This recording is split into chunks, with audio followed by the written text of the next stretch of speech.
Welcome back, my friend. It's good to see you.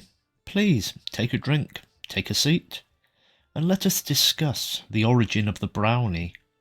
What are they? Where do they come from? The concept of house spirits or guardians was a prevalent theme in European mythology and folklore. These spirits trace their origins back to the Lares of ancient Rome, believed by some to be the spectral forms of revered heroes or ancestors who return to assist and guide their descendants. These entities were known as household gods or guardians of the hearth, and worshipping them was believed to bring peace and prosperity to the home. However, during medieval Europe, these once prominent spirits took on a less grandiose role. They transformed into small, peaceful creatures resembling goblins, devoted to aiding in housework and serving the families they dwelled with. In Scotland, such a creature was known as the Brownie. Brownies present a challenging topic to explore due to the abundance of contradictory information surrounding them, so please bear with me as we explore their intriguing nature. The appearance of brownies tends to vary depending on the tale. Some describe them as stout men with long flowing hair capable of moving silently. Others envision brownies as small, meek beings with wrinkled faces and thick, shaggy brown hair, from which they derive their name. Sir Walter Scott even refers to the creature as an elf or fairy, though less mischievous and malevolent. Even King James I took note of the brownie in his book on the occult, known as Demonology. He describes a house spirit as a foul devil haunting its unwilling victims. However, King James's views and theories were often hostile, as demonstrated during his reign. One notable individual who disagreed with the old king was folklore collector George Henderson. In 1856, Henderson proposed that brownies might have been commissioned by the Christian God to alleviate the burdens placed upon mankind and assist them in their daily labour. However, this viewpoint was not widely held, and most commonly, brownies were regarded as spirits of peace, somehow connected to ancient gods of the land. Throughout Scottish history, brownies have been categorised into various subgroups. Some were known as the Little Brown Men and devoted their time to protecting and tending to the needs of animals and woodlands. Others assisted farmers in herding sheep. In certain tales, mistreated or angered brownies transformed into evil spirits known as boggarts. But that's a story for another time. The archetypal Scottish brownie was said to spend its days hidden away in the secluded nooks of old houses it inhabited. As night fell, the curious creature emerged from its hiding place and diligently performed household chores. It would sweep the floors, milk the cows, churn the butter, and be an invaluable help. Brownies worked not for payment, but for the joy and peace they derived from their labour, making them happy and helpful spirits. However, it was well known that brownies were easily offended. Many tales warn that a brownie would leave a household forever if offered rewards or payment for its services, which are considered highly disrespectful. In one story, a brownie took great offence when thanked for its hard work. Another was offended when a family gave it a name. This meant that living with a brownie could be quite challenging, as each individual house spirit seemed to have a unique set of potential offences. Brownies were often depicted wearing tattered and stained rags, or in some cases they wore no clothes at all. They cared little for clothing or their appearance. It was widely believed that neither blankets nor clothes should ever be given to a brownie, as it would cause them to abandon their duties and leave the house forever. The reasons behind this departure upon receiving such gifts remains unclear, but in some tales the creature seems compelled to leave by some otherworldly force. This brings us to a fascinating tale near the town of Dollar, where a farm named Bog Hall stood. Within this farm resided a brownie possessing immense strength and capable of mastering various household tasks. It was fed oats soaked in warm water and slept in a rough pile of straw in a corner of the barn. Each night the brownie tirelessly worked for the family, and they held great affection for this helpful creature. But one year there came a dreadful winter when the world was blanketed in deep snow. Bitter frost gripped the rivers and streams, freezing them in their icy embrace. It was during this harsh season that the farmer's wife, concerned for the well-being of the friendly brownie, decided to lay down thick woolen blankets upon the straw pile. When the brownie caught sight of the blankets, a look of despair crossed his face, and he cried out, "Leave my old haunts, for my heart is heavy. The wife has marked my name here with these blankets. I have toiled in this barn from evening till day. Curse upon the blankets that have driven me away. All I asked for were my sewings and straw, but success to Bog Hall, even though the brownie must depart." Though the brownie harboured good wishes for the farm and its inhabitants, it was his time to bid farewell. He embarked on a solitary journey through the wintry night, his tattered garments clinging to him. Legend has it that after the brownie's departure, Bog Hall, the place he once called home, was never the same. Within a few years, the farm was abandoned and left to the mercy of the wild. While brownies may lack the powers of their noble elven counterparts, they possess the ability to perform marvellous feats of fairy magic. One tale, entwined with these otherworldly abilities, revolves around a brownie from the Scottish borders. This household spirit served a local laird and diligently worked on his estate. On a stormy day, the lady of the house, heavily pregnant, suddenly went into labour. Urgently she commanded a servant boy to ride to Jedburgh and summon the wise woman. However, the servant seemed unhurried and retreated to his quarters to don a thick travelling cloak in an attempt to ward off the rain. The brownie, overhearing the conversation, grew incensed at the servant's lack of swiftness. Taking matters into his own hands, the little spirit slipped out of the house and mounted the laird's finest horse.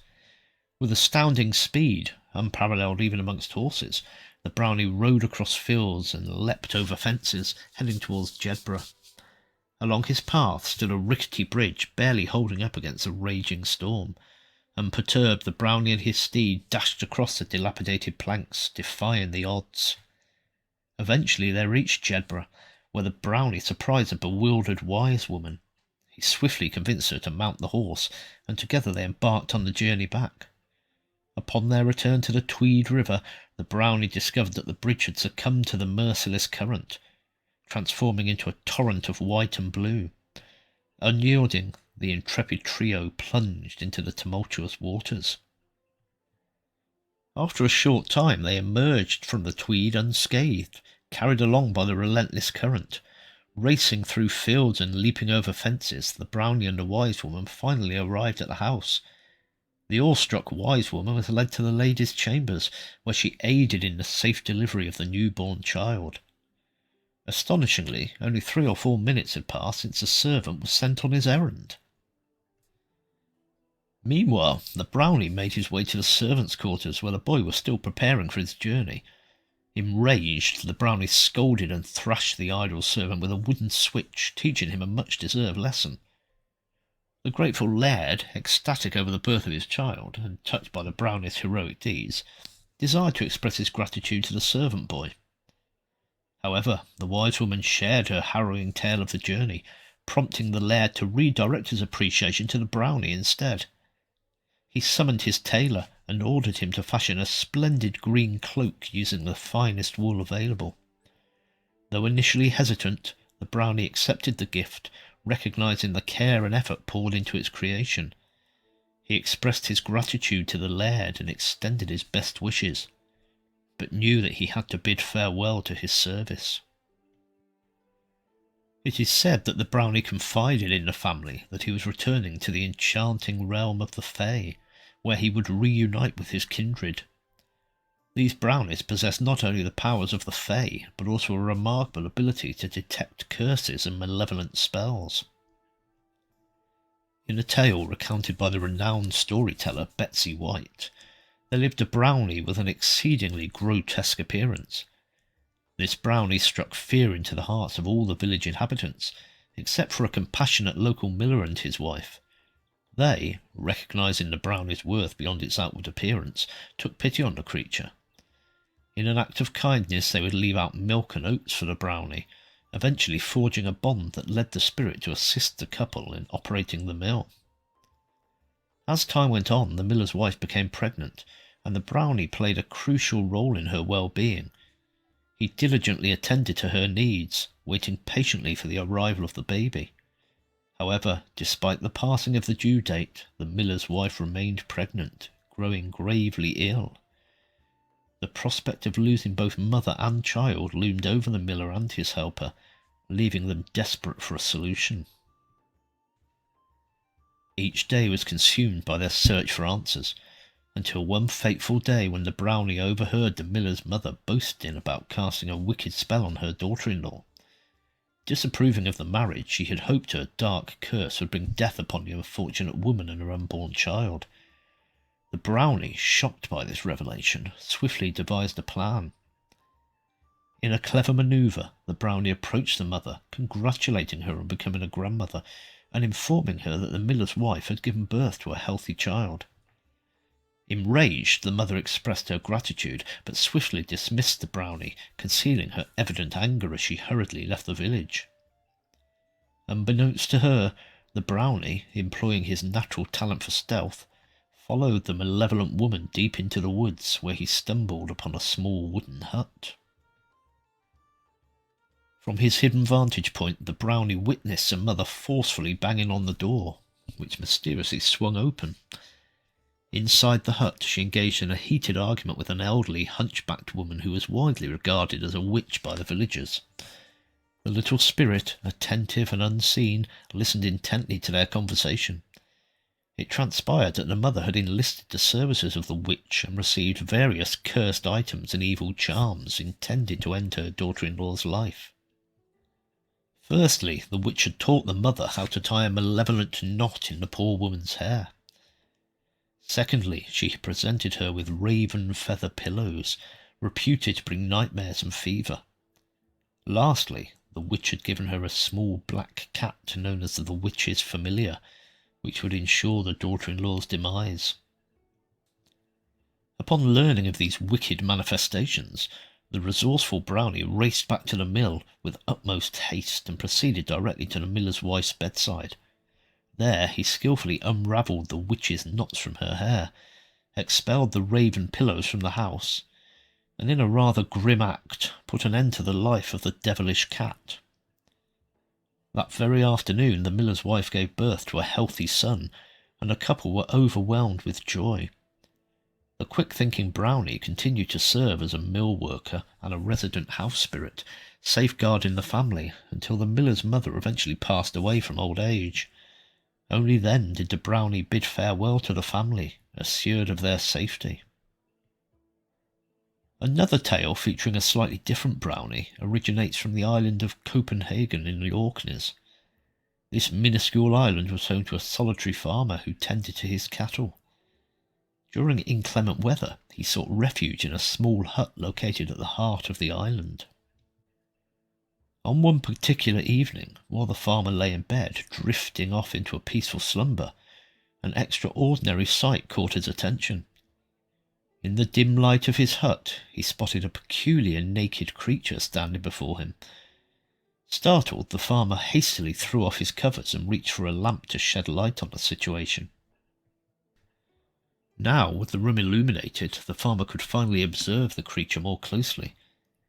It stood shorter than a man, its skin glistening and leathery, still damp from the waters it hailed from. Instead of hair or a beard, the crown of its head sported a bed of slimy seaweed. Suspicion and fear coursed through the farmer's mind, thinking it to be some malevolent spirit or devilish being. Reacting swiftly, he grabbed his Bible, hoping that the power of divine words would banish the strange visitor. Reciting passages from the book of Psalms, known for its ability to repel evil, the farmer eagerly awaited the creature's retreat. However, much to his surprise, the odd little man seemed unaffected by the holy verses, paying them no heed. Frustration mingled with the farmer's growing sense of vulnerability, and he impulsively seized his iron crook, brandishing it threateningly at the creature. But as he noticed the being's evident fear and reluctance to defend itself, compassion overtook him, and he halted his attack, returning to his bed in contemplation. It was then that the farmer discerned a different intention from the creature. Through a series of gestures and mumbled words, the strange being communicated its name, Hubbo, and revealed that it hailed from the sea, its home since time immemorial. However, Hubbo expressed a desire to reside on land, seeking to contribute and earn its keep. Intrigued by the unexpected proposition, the farmer agreed to the Brownies' request, and Hubbo became a resident of the island, diligently tending to the cattle, while the farmer managed a separate herd on the mainland. As seasons came and went, the farmer would make occasional visits to the island, bearing food and checking on his loyal Brownie apprentice. Over time, a deep bond formed between the two, evolving into a steadfast friendship.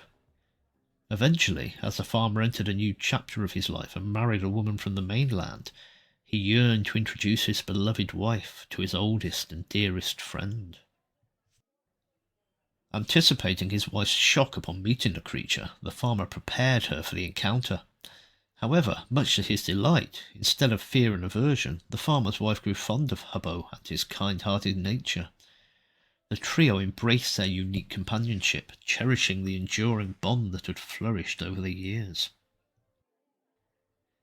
It was her deep affection that compelled the woman to fashion a magnificent azure cloak and hood for the creature. Her intention was twofold: to keep him warm, and to conceal his unabashed nakedness. Upon presenting these gifts to the Brownie, she received a most unexpected reaction. Poor Hubbo, filled with despair, cried out, "Hubbo has received a cloak and hood, leaving Hubbo unable to fulfill his benevolent duties." In a flurry, the peculiar little fellow darted into the darkness and vanished beneath the rolling waves of the sea, never to be seen again. The farmer, greatly saddened by the loss of his dear friend, carried on and embraced a long and joyful life with his new wife on the island. These tales may give you the impression that all Brownies shunned the notion of receiving presents, but that would not be entirely accurate. Some Brownies would delight in gifts of milk or honey, while others required a promise of food to render their services. On the island of Collins, the villagers would pour milk into a small crevice where a Brownie was believed to reside. In exchange for this offering, the creature would aid the islanders in farming during difficult seasons. But this tradition is not an ancient custom. In Alistair McGriggan's Compendium of Scottish Folklore, The Peaked Fire Flame, it was documented that as recently as 1910, crofters were still pouring milk into the crevice near Banlarad farmhouse. The crofters informed MacGregor that every year on the first night the cattle were released from the barn, they would take a jug of milk and slowly pour it into the cavity. They would then turn away, refraining from looking back. This act was carried out as a sign of respect for the Brownie, and in the hope that it would safeguard the cattle while the crofter slept. One such creature served the Mackay clan, and was affectionately called the Little One in the local area. Legend has it that in 1807, when Colonel Mackay left to fight against Napoleon in the Peninsular War, the house spirit accompanied him. Remarkably, the colonel emerged unharmed from some of the most ferocious battles of the war. When the war concluded, the surviving soldiers returned to Scotland, regaling tales of the colonel charging into battle with the little one perched on his saddle, warding off the hot lead balls that flew around him. The colonel and the Brownie returned home, and the spirit resumed its previous duties.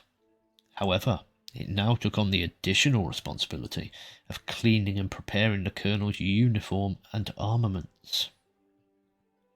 For many years the Brownie faithfully came to the house at dusk, toiling through the night.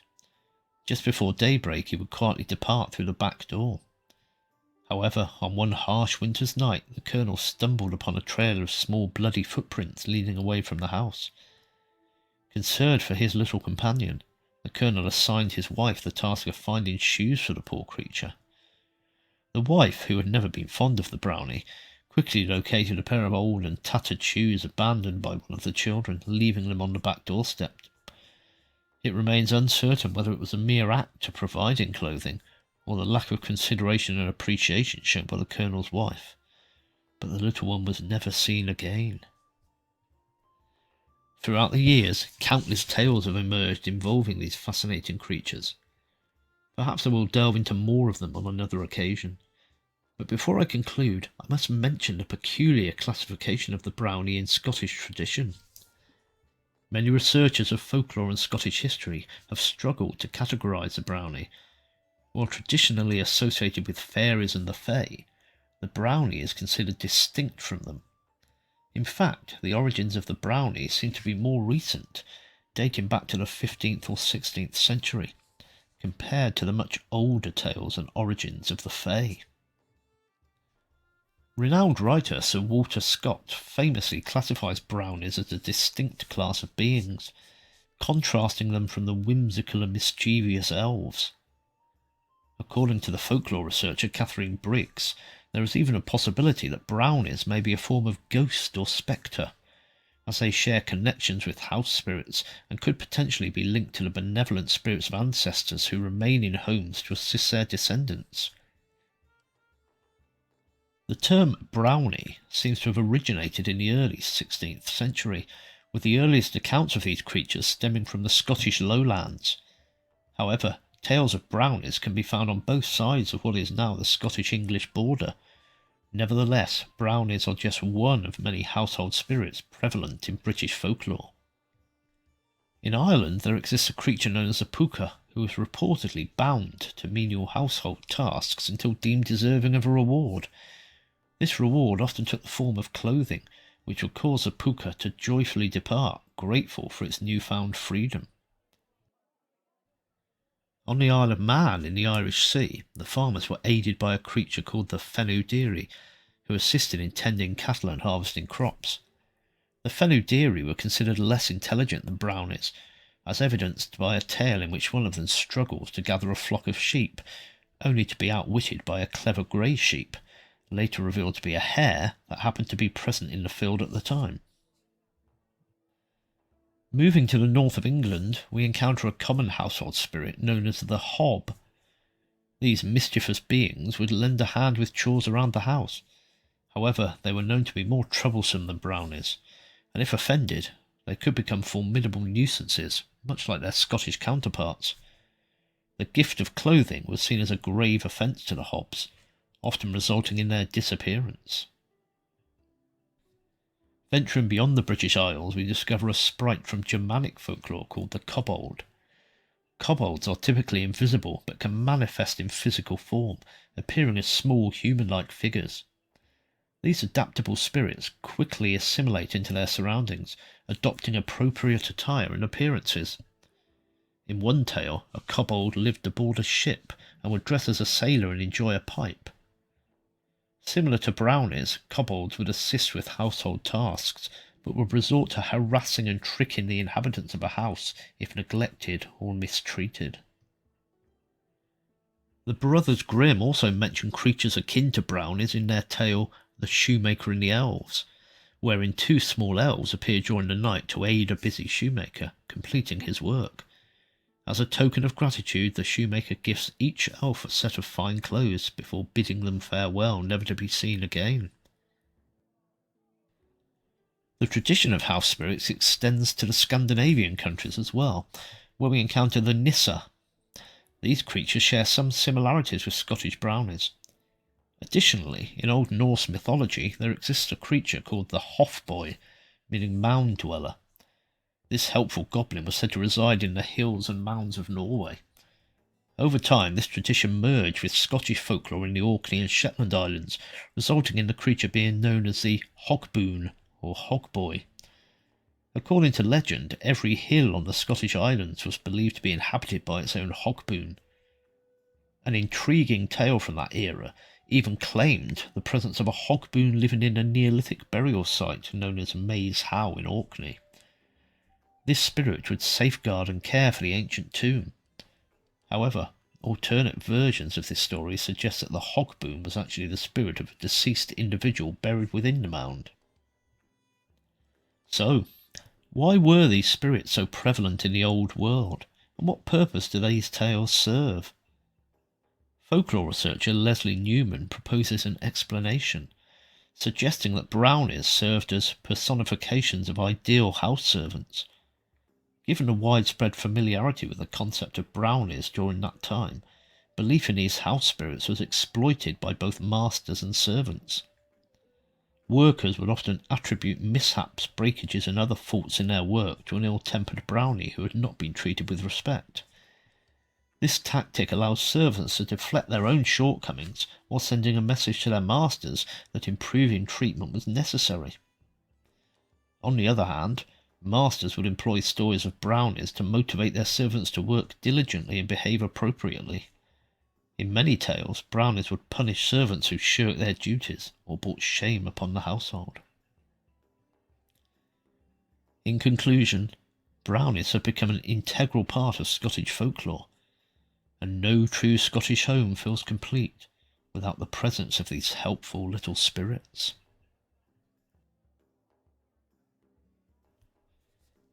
And so ends my tale of the brownies. I hope you found it interesting, and if you did, please subscribe, like, and maybe leave a comment down below. I thank you for your company, my friend, and look forward to sitting with you again very soon.